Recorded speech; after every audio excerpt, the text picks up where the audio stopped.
बच्चों, आज से हम अपना साइकोलॉजी का चैप्टर 1 स्टार्ट कर रहे हैं, जो है हमारा फिजियोलॉजिकल बेसिस ऑफ बिहेवियर, यानी व्यवहार का दैहिक आधार। देखिए, सबसे पहले तो मैं आपको ये बता दूं कि साइकोलॉजी आप लोग जो पढ़ते हैं, तो साइकोलॉजी जिसे हिंदी में हम मनोविज्ञान कहते हैं, तो बेसिकली हम उसमें क्या पढ़ते हैं? मन का विज्ञान। और हम ये जानते हैं कि मन कोई शारीरिक रूप नहीं है। शरीर के किसी भी भाग को फिजिकली आप मन के अंतर्गत नहीं लेते हैं, ठीक है। तो जैसे कंप्यूटर होता है, कंप्यूटर का एक हार्डवेयर होता है, एक सॉफ्टवेयर होता है। हार्डवेयर मतलब आप कीबोर्ड है, उसका मॉनिटर है, उसका सीपीयू है, आप उन सबको टच कर सकते हो, मशीनरी पार्ट है ना, तो आप उसको टच कर सकते हो। तो वो आपका क्या है? शारीरिक, किसी तरीके से मानव शरीर में जितने भी अंगों को आप टच कर सकते हो, चाहे वो इंटरनल है, चाहे वो एक्सटर्नल है, बाहरी दिख रहे हैं, सामने से दिख रहे हैं, हाथ, पैर, मुंह, आंख, नाक, वो है, चाहे हमारे अंदर बॉडी के अंदर जितने पार्ट्स हैं, जैसे हमारे लंग्स हैं, जैसे हमारा हार्ट है, तो जो भी पार्ट्स हैं उनको, जिनको हम टच कर सकते हैं, ऑल आर मशीनरी पार्ट्स। लेकिन जैसे कंप्यूटर में मैंने अभी बोला सॉफ्टवेयर, तो सॉफ्टवेयर जिसके बिना कंप्यूटर काम नहीं करेगा, ठीक है, उसकी हार्डवेयर जो है वो बेकार हो जाएगी, उसका सीपीयू वर्क नहीं करेगा, उसका मॉनिटर वर्क नहीं करेगा, उसका कीबोर्ड वर्क नहीं करेगा, अगर उसके अंदर एक सॉफ्टवेयर नहीं डाला जाए, ठीक है। तो आप मोबाइल में भी एक सिम डालते हैं, प्लस नेट कनेक्शन लेते हो, तो ये सब आपको दिखते नहीं है, ठीक है, यू कांट टच, आप उनको टच नहीं कर सकते, बट ये आपके उस हार्डवेयर को चलाने के लिए, उससे काम लेने के लिए जरूरी है। बिल्कुल वैसे ही बेटा, जब हमारा जो हार्डवेयर है, हमारा जो मशीनरी पार्ट है बॉडी का, ठीक है, वो हमारा क्या कहलाता है? फिजियोलॉजिकल कहलाता है। फिजियोलॉजिकल मतलब देह, जो हमारी बॉडी है, शरीर है। तो जो ये फिजियोलॉजिकल शब्द, यहाँ देहिक शब्द आ रहा है, इस देहिक शब्द का क्या अर्थ रहेगा? देह से मतलब है, बॉडी से मतलब है, बॉडी पार्ट्स से मतलब है, हमारी आंखें हैं, हमारी नाक है, हमारी मुंह है, हमारे कान है, हमारा जो खोपड़ी है वो हमारी है, स्कल, ठीक है, नीचे लेग्स हैं, ठीक है, हमारे हैंड हैं, हाथ हैं, आर्म्स हैं, तो ऑल द पार्ट्स, ये जो हमको सब दिखाई दे रहे हैं, अंदर भी इंटरनली भी हमारे बहुत सारे पार्ट है, स्टमक है, ठीक है ना, हाँ, लंग्स अभी मैंने बताया, हार्ट अभी मैंने बताया आपको, लिवर है, तो बहुत सारे पार्ट्स हैं, डिफरेंट टाइप की ग्लैंड्स हैं। तो ये सब जो है हमारी, ये सब हमारे हार्डवेयर की तरह से हैं, और ये कोई भी पार्ट काम नहीं कर सकता जब तक कि हमारे अंदर एक सॉफ्टवेयर न हो, और वो सॉफ्टवेयर क्या है? हमारा मन। और मन शब्द को हम लोगों ने बहुत पहले से हम पढ़ते आ रहे हैं इन चीजों को। मन शब्द को अलग अलग विचारक, अलग अलग मनोवैज्ञानिक अलग अलग तरह से परिभाषित भी करते रहे। जैसे आत्मा का मनोविज्ञान कहा, आत्मा का विज्ञान है मनोविज्ञान, अरस्तु जी ने, ठीक है। तो ऐसे ही आपका फिर उसके बाद में आपके आते रहे, तो अलग अलग जो है रॉस हैं, वो अलग अलग मनोवैज्ञानिक, उसके बारे में अलग अलग, तो ये सब आप पहले पढ़ चुके हैं, तो I can't explain it again. मैं दोबारा करूंगी तो वीडियो बहुत लंबा होगा, बट लेकिन हम इतना समझ सकते हैं कि मन जो है, फाइनल जो हमारी डेफिनेशन निकल कर आई, जब मनोवैज्ञानिक दार्शनिक विचारकों ने मिलकर इस पर बहुत डिस्कशन किया, तो आज की डेट में, प्रेजेंट टाइम में, जो हमारी डेफिनेशन हम पढ़ते हैं मन के लिए, वो हम कहते हैं कि मन जो है वो बेसिकली व्यवहार का अध्ययन है। मन से मतलब है मानवीय जो हमारा व्यवहार है, वो मन है, ठीक है, उसे हम मन की कैटेगरी में रखते हैं, मनोविज्ञान की कैटेगरी में हम मानव के व्यवहार का अध्ययन करते हैं, ठीक है। और यह व्यवहार बहुत सारी चीजों से प्रभावित रहता है, ठीक है, हमारे पर्यावरण से प्रभावित रहता है, हमारे वातावरण से प्रभावित रहता है, हमारा शैक्षिक, हमारी शिक्षा, उससे भी प्रभावित रहता है, बहुत सारी चीजें हैं। तो वो सब हम लोग बाद में फिर जब टॉपिक आएंगे तो हम डिस्कस करते जाएंगे, बट हम अभी जो टॉपिक में पढ़ने वाले हैं वो है कि अगर हम कोई व्यवहार प्रदर्शित करते हैं, तो what is the relation of behaviour with the body, हमारे हार्डवेयर से हमारे सॉफ्टवेयर का क्या कनेक्शन है, हमारी बॉडी जो है वो कैसे काम करती है और कैसे अपने व्यवहार को प्रदर्शित करती है। देखिए, आप इसको बहुत अच्छे से ऐसे समझ सकते हो कि जब आप ये समझिए कि अगर आपको गुस्सा आ रहा है तो आपके फेस पे वो गुस्सा दिखाई देता है। कोई भी सामने वाला व्यक्ति आपके फेस को देख करके बता सकता है कि आप बहुत गुस्से में हैं, आप बहुत एंग्री हैं, ठीक है। और अंदर से भी बहुत सारे ऐसे आपको कह लीजिए शारीरिक परिवर्तन महसूस होते हैं, जैसे आपको बहुत हार्ट बीट आपकी बढ़ जाती है, आपको जो ये कह लीजिए जो नसें हैं वो ऐसी तनी हुई लगती हैं, आपको सिर भारी होने लगता है, ठीक है। और वो सारी परिस्थितियां बनने लगती हैं। आप घबराहट में, जब आप घबरा जाते हैं, कोई समस्या सामने आ जाती है और घबराहट होती है, ऐसी कंडीशन में भी और डिफरेंट टाइप के हमें जो परिवर्तन है शरीर में वो महसूस होने लगते हैं और चेहरे पे साफ घबराहट दिखाई देने लगते हैं। यानी हमारे अंदर कोई भी व्यवहारिक परिवर्तन अगर आता है तो वो हमारे बॉडी में भी वो दिखाई देता है, बॉडी में भी वो हमें महसूस होता है। आपका मन नहीं, आप दुखी हैं तो आपके चेहरे पे वो दुख दिखाई देता है। कोई भी आपसे पूछ सकता है भैया आज तुम बहुत चुप चुप बहुत दुखी लग रहे हो, क्यों लग रहे हो, ठीक है। तो ये जो हमारी सारी चीजें हैं, ठीक, इन सबका अध्ययन हम पढ़ते हैं जब मनोविज्ञान में, तो ये हमारा फिजियोलॉजिकल बेसिस बन जाता है, व्यवहार का एक दैहिक आधार बन जाता है। अब इसके लिए हमें समझना होगा, क्योंकि व्यवहार को समझने के लिए हमें बॉडी के उन पार्ट्स को समझना होगा जो व्यवहार प्रदर्शित करने के लिए उत्तरदायी हैं, ठीक है। हमारे सोचने के लिए उत्तरदायी हैं, हमारे निर्णय लेने के लिए उत्तरदायी हैं, हमारी जो शरीर में सारी प्रक्रियाएं हो रही हैं, उपापचय प्रक्रिया हो रही है, पाचन की प्रक्रिया हो रही है, श्वसन की प्रक्रिया हो रही है, रेस्पिरेशन हो रहा है, डाइजेशन हो रहा है, खाना जो भी खाते हैं, खाना खाते हैं और वो स्वेल भी होता है और उसके बाद उसका डाइजेशन भी होता है।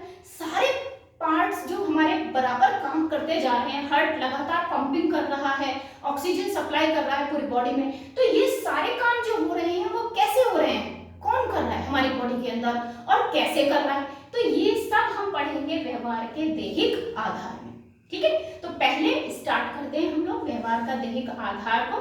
तो इसमें हम लोगों का जो इम्पोर्टेंट पॉइंट जो सबसे पहले आता है, ठीक है, वो आता है कि हमारे शरीर में एक बहुत महत्वपूर्ण एक तंत्र है, एक पूरा सिस्टम है जो इस काम को करता है, ठीक है। ये जो सारी क्रियाएं हम लोग बात कर रहे हैं, बोल रहे हैं, कि जैसे हम दो मैं बोल रही हूँ, ठीक है, तो बोलने की भी प्रोसेस जो हो रही है ना, मेरे दिमाग में लगातार विचार आ रहे हैं और उन्हें मैं मुंह के जरिए एक्सप्रेस कर रही हूँ, और जो मैं एक्सप्रेस कर रही हूँ उसमें मेरी जीभ भी, टंग भी काम कर रही है, मेरे गले से अंदर जो है कंपन हो रहा है, वाइब्रेशंस हो रहे हैं, वो भी काम कर रहे हैं। तो जब हम बोलते हैं तो कितने सारे पार्ट्स हैं जो मिलकर काम करते हैं। जब हम सुनते हैं तो हमारे कान, केवल ये नहीं कि कानों में आपके ध्वनि गई, साउंड गई और हमने सुन लिया, नहीं, बहुत लंबी प्रोसेसिंग होती है उसकी, और उसके बिना हम सुन नहीं सकते, चाहे हमारे पास कान हो, लेकिन हम कान होते हुए भी सुन नहीं पाएंगे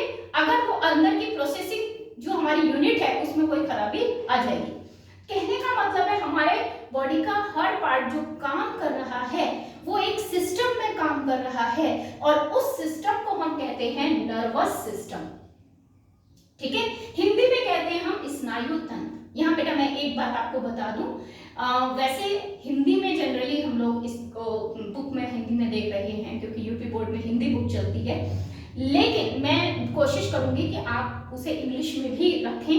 टर्मिनोलॉजी हिंदी इंग्लिश में दोनों में दूंगी, ताकि भविष्य में आप अगर इसको आगे अपना सब्जेक्ट बनाते हैं, क्योंकि बहुत सुंदर, बहुत बढ़िया सब्जेक्ट है, बहुत अच्छा सब्जेक्ट है, और अगर आप इसमें भविष्य भी बहुत अच्छा है, अगर आप इसमें आगे बढ़ते हैं तो आपको इंग्लिश में इसके टर्मिनोलॉजी पता होंगे तो आपको बेनिफिट रहेगा, ठीक है। तो मैं टर्मिनोलॉजी इंग्लिश में भी लूंगी, हिंदी में भी लूंगी, ताकि आपको समझने में दोनों में आसानी रहे और आपको टर्मिनोलॉजी इंग्लिश की भी वर्ड्स जो है वो याद रहे। कई बार क्या होता है हिंदी में ही पेपर होता है लेकिन इंग्लिश जो होती है उसी को हिंदी में लिख दिया जाता है, ठीक है।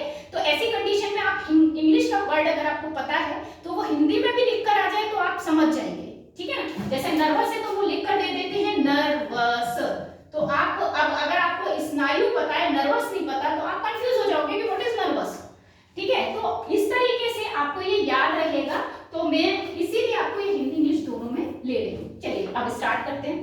तो मैंने अभी क्या बताया आपको कि नर्वस सिस्टम वो सिस्टम है, स्नायु तंत्र वो तंत्र है मानव शरीर का जो शरीर की सभी क्रियाओं को संचालित करता है, ठीक है। शरीर की सभी क्रियाओं के ऊपर एक मास्टरमाइंड है, जो काम कर रहा है, ठीक है। पाचन के तंत्र के अंतर्गत जो पाचन अंग है वो काम तो कर रहे हैं, बट किसी का ऑर्डर है जिसको वो फॉलो कर रहे हैं, ठीक है।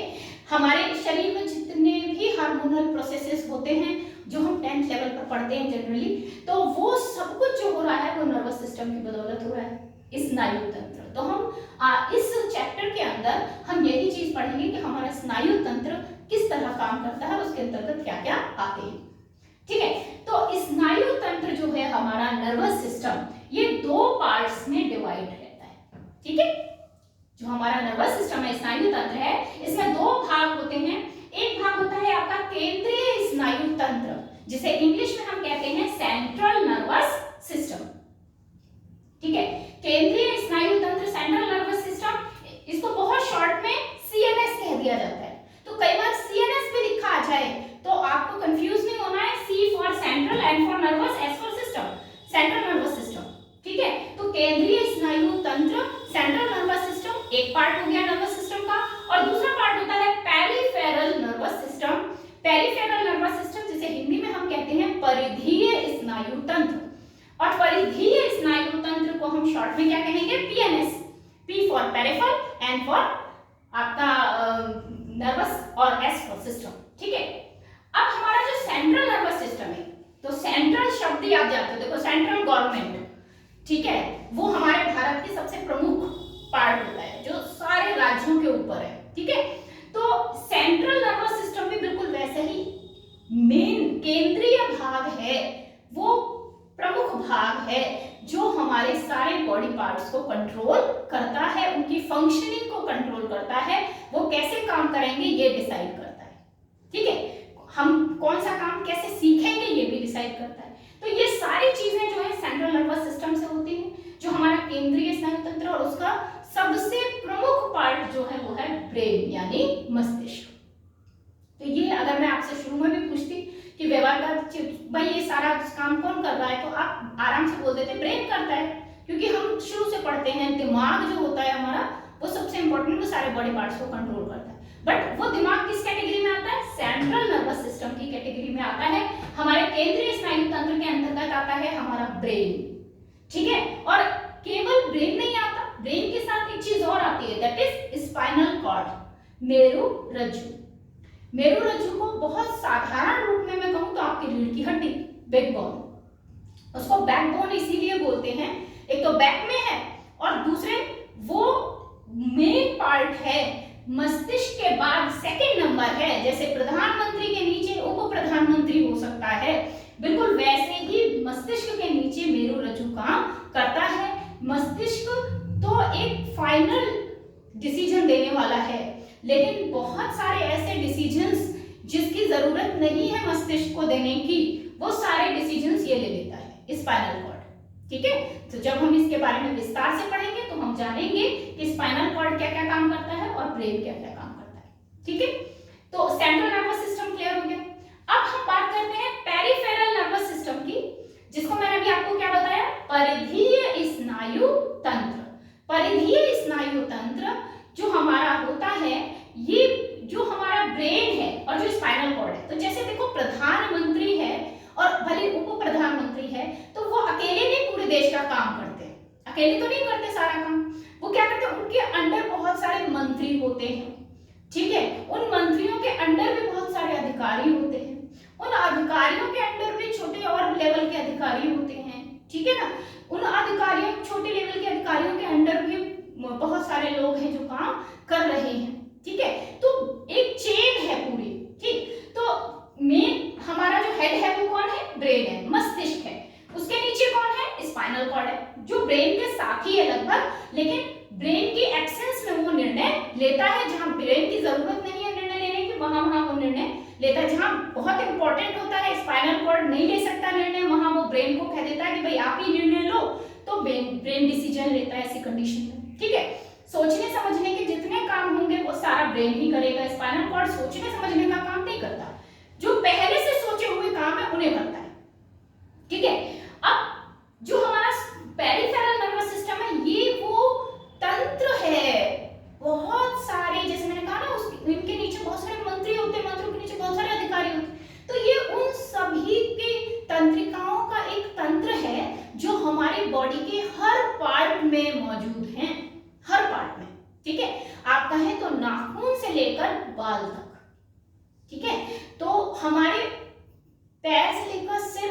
हमारे बॉडी का कोई पार्ट ऐसा नहीं है, हमारी स्किन का छोटा सा छोटा पार्ट उसमें भी, और बाल, जनरली हम लोग बाल और नाखूनों को मानते हैं कि इसमें मृत कोशिकाएं होती हैं, डेड सेल्स होती हैं। क्यों? क्योंकि हम नाखूनों को काटते हैं तो हमको दर्द नहीं होता, जब हम बालों को नीचे से काटते हैं तो हमको दर्द नहीं होता, बट जब बाल काटे जाते हैं तो अनुभव जरूर होता है, हमको ये एहसास जरूर होता है कि हाँ हमारे बालों को कोई टच कर रहा है, हमारे बालों को कोई काटने की कोशिश कर रहा है, ठीक है ना। तो ये जो एहसास है, ठीक है, ये हमें इन्हीं तंत्रिकाओं की बदौलत होता है, ठीक है।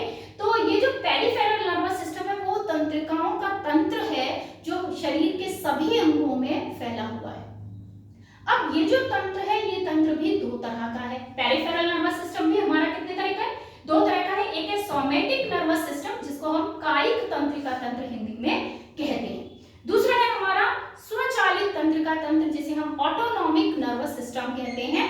ऑटोनॉमिक नर्वस सिस्टम, स्वचालित तंत्रिका तंत्र, जैसे नाम से स्पष्ट हो रहा है, स्वचालित, अपने आप चलेगा, ठीक है। तो जो हमारा सोमेटिक नर्वस सिस्टम होता है, ये वॉल्यूंटरी मसल्स, देखिए मसल्स जो हमारी मांसपेशियां होती है वो दो तरह की होती है। एक होती है ऐच्छिक मांसपेशियां, एक होती है अनैच्छिक मांसपेशियां। ऐच्छिक मतलब जो हमारी इच्छा से काम करती है, हमको हाथ उठाना का मन है, हमको कोई सामान उठाना है अपने हाथ से, तो ये हमारी इच्छा पर निर्भर है, हम उठाए ना उठाए। हमें चलना है कि बैठना है कि जाना है, तो हम अपनी मांसपेशियों का अपनी इच्छा से उपयोग कर रहे हैं। हाथ की मांसपेशियां, पैर की मांसपेशियां, हमको कुछ देखने का मन है तो हमने आंखें खोल रखी हैं, हमें मन देखने का मन नहीं तो हम पलकें गिरा लेते हैं। ये हमारा अपनी इच्छा से हो रहा है, ठीक है। हमारा जो जो काम हम अपनी इच्छा से कर रहे हैं वो सब हमारे किस में आएंगे? सोमेटिक नर्वस सिस्टम, कायिक तंत्र का तंत्र के अंतर्गत आएंगे। यानी सोमेटिक नर्वस सिस्टम उन तंत्रिकाओं का तंत्र है जो ऐच्छिक मांसपेशियों से जुड़ी होती हैं, ठीक है, और उनसे किसको जोड़ती है? पेरिफेरल नर्वस सिस्टम को जोड़ती हैं, और वो पेरिफेरल नर्वस सिस्टम फिर सेंट्रल नर्वस सिस्टम से जुड़ जाता है। आगे समझ में? तो सोमेटिक नर्वस सिस्टम जो है हमारा कायिक तंत्रिका तंत्र, ये वॉल्यूंटरी मसल्स मींस ऐच्छिक मांसपेशियों से जुड़ा रहता है, ठीक। और ऑटोनॉमिक नर्वस सिस्टम ये है, जैसे नाम से आ रहा है, स्वचालित, अपने आप चलने वाला। यानी ये अनैच्छिक मांसपेशियां, ऐसी मांसपेशियां जो हम चाहे ना चाहे काम करती रहेंगी। जैसे हमारे हार्ट की पंपिंग, हम चाहे ना चाहे हार्ट की मांसपेशियां, हमारे हृदय की मांसपेशियां फैलती सिकुड़ती रहेंगी। जिस दिन वो फैलना सिकुड़ना बंद हो गई, उस दिन जीवन खत्म, ठीक है। तो हृदय की जो मांसपेशियां लगातार फैल रही हैं, सिकुड़ रही हैं, लगातार जो आपका काम कर रहा है, हृदय पंपिंग कर रहा है, लंग्स लगातार आपके फैल रहे हैं, सिकुड़ रहे हैं, ऑक्सीजन ले रहे हैं, कार्बन डाइऑक्साइड बाहर कर रहे हैं, तो ये सारी प्रोसेसिंग हो रही है।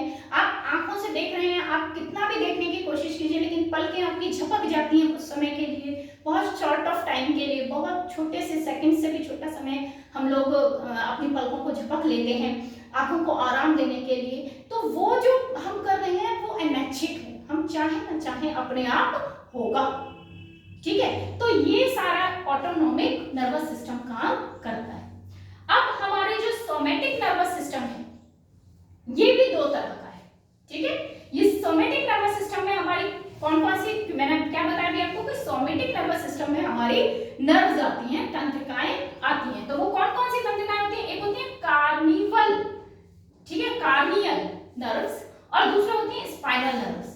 कार्नियल नर्व्स को हम कहते हैं कपाली तंत्रिकाएं। अब आपने हिंदी में पढ़ा हुआ है, कपाल का क्या मतलब होता है? कपाल यानी मस्तिष्क, तो कपाली तंत्रिकाएं यानी मस्तिष्क में पाई जाने वाली तंत्रिकाएं। आपको मैं बता दूं कि मस्तिष्क में जो पाई जाने वाली तंत्रिकाएं होती हैं वो हमारी 12 पेयर होते हैं, ठीक है। कितने पेयर होते हैं हमारे? 12 जोड़ी कपाली तंत्रिकाएं होती हैं। और जो हमारी स्पाइनल नर्व्स हैं, रीढ़ तंत्रिकाएं हैं, वो कितनी होती हैं? 31 जोड़ी होती हैं। अब जोड़ी क्यों लगा रही हूं मैं? क्योंकि हमारी बॉडी जो है वो एक सिमेट्री फॉर्म में होती है। हमारी बॉडी में दोनों तरफ, एक भाग दायां है, एक भाग बायां है, और जितना दाएं भाग में हमारे पार्ट्स आ रहे हैं वैसे ही हमारे बाएं भाग में भी पार्ट्स आ रहे हैं। तो हमारे दिमाग में भी दो हिस्से होते हैं, हम लोग आगे पढ़ेंगे, एक दायां भाग, एक बायां भाग। और हमारी बॉडी के दायां भाग बाएं भाग भाग को कंट्रोल करता है, जो हमारे ब्रेन का दायां भाग है वो हमारी बॉडी के बाएं भाग को कंट्रोल करता है, और ब्रेन का जो बायां भाग है वो दाएं भाग को कंट्रोल करता है।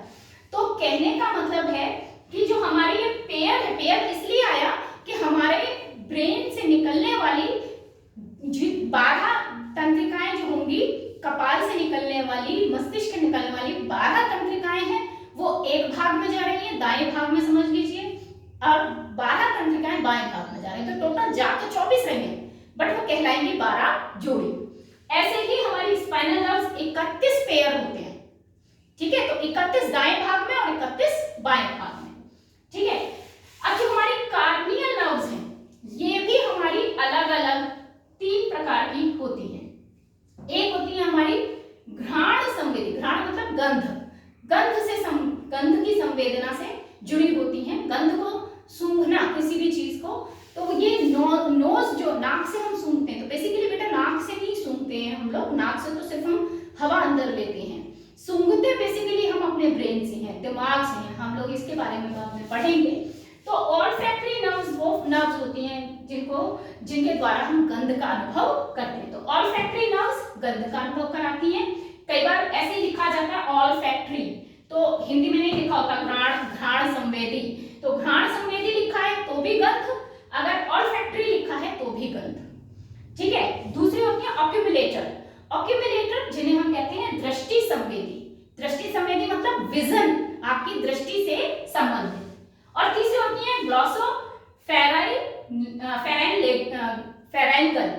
ठीक है। तो ग्लॉसोफेरेंगल ये आपकी स्वाद संवेदी होती हैं, मतलब जीभ से कनेक्टेड रहती हैं, और हमारा किसी भी जो हम भोजन खाते हैं उसको स्वेल करना, मतलब उसको निगलना, और निगलने के साथ साथ उसके स्वाद का अनुभव करना, खट्टा है, मीठा है, कड़वा है, कैसा है, तो ये अनुभव करना, ये हमारी ग्लॉसोफेरेंगल करती हैं, ठीक है। तो ये 3 तरह की हमारी यहाँ पर कपाली तंत्रिकाएं हो जाती हैं। इसके बाद स्पाइनल नर्व्स वो 31 टाइप की हैं, ये मैंने आपको भी बताई थी।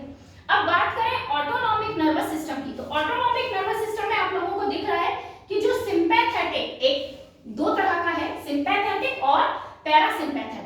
हालांकि हम लोग विस्तार से इन सब के बारे में बारी बारी से पढ़ेंगे, लेकिन पहले मैं पूरा आपको फ्लो चार्ट से ये समझा रही हूँ कि नर्वस सिस्टम में कौन सा पार्ट किस तरह है, ठीक है। तो सिंपैथेटिक और पैरासिम्पैथेटिक, सिंपैथेटिक का मतलब होता है अनुकंपी तंत्र, पैरासिम्पैथेटिक का मतलब होता है परानुकंपी तंत्र, ठीक है। तो सिंपैथेटिक तंत्र क्या होता है, अनुकंपी तंत्र, कि हमारी बॉडी में जो एनर्जी है उस एनर्जी को यूज करने में, अनैच्छिक रूप से जो क्रियाएं हो रही है उनको यूज करने में हमारा सिंपैथेटिक तंत्र काम करता है, ठीक है।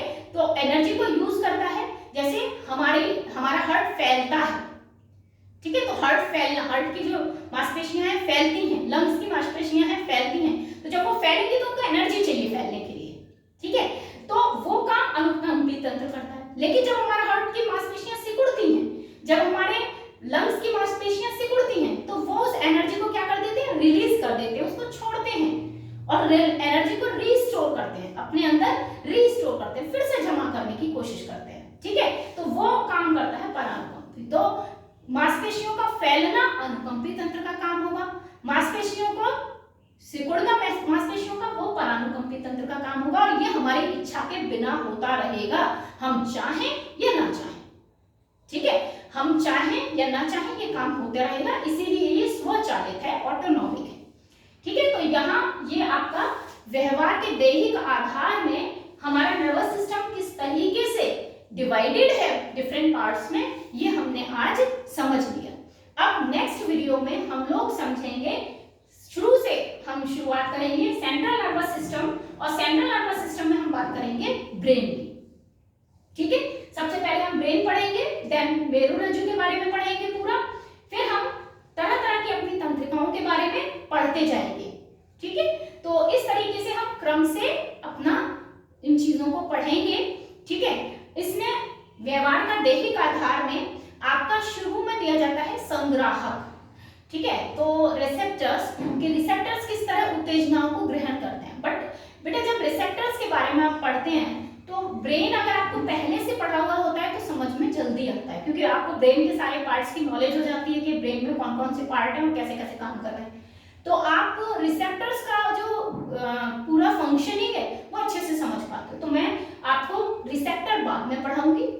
आपको सेंट्रल नर्वस सिस्टम क्लियर करूंगी, पेरिफेरल नर्वस सिस्टम क्लियर करूंगी, ठीक है। उसके बाद हमारा ये सारा जब क्लियर हो जाएगा तब हम रिसेप्टर्स पढ़ेंगे और रिसेप्टर्स को फिर ब्रेन से देखेंगे कि ब्रेन किस तरीके से उन रिसेप्टर्स से आने वाले जितने भी स्टिमुलेशंस होते हैं, जितनी भी उत्तेजनाएं होती हैं, उनको कैसे ग्रहण करता है और कैसे हमको उनका एहसास करवाता है, ठीक है। तो हम जो सुनते हैं वो कैसे सुनते हैं, हम जो देखते हैं वो कैसे देखते हैं, जो हम जो स्वाद का अनुभव करते हैं वो कैसे करते हैं, गंध का अनुभव करते हैं वो कैसे करते हैं, तो ब्रेन उसमें क्या करता है वो सब कुछ हम पढ़ेंगे जब हम पहले ये सारी चीजें पढ़ लेंगे, ठीक है। तो सबसे पहले हम लोग ब्रेन के बारे में पढ़ेंगे, ठीक। तो नेक्स्ट वीडियो में मिलते हैं, तब हम ब्रेन के बारे में पढ़ेंगे। आज के लिए इतना ही। अगर कोई प्रॉब्लम है तो मुझसे आप पूछ सकते हो, कमेंट कर सकते हो, ठीक है। तो ये आज का टॉपिक हो गया। Thank you.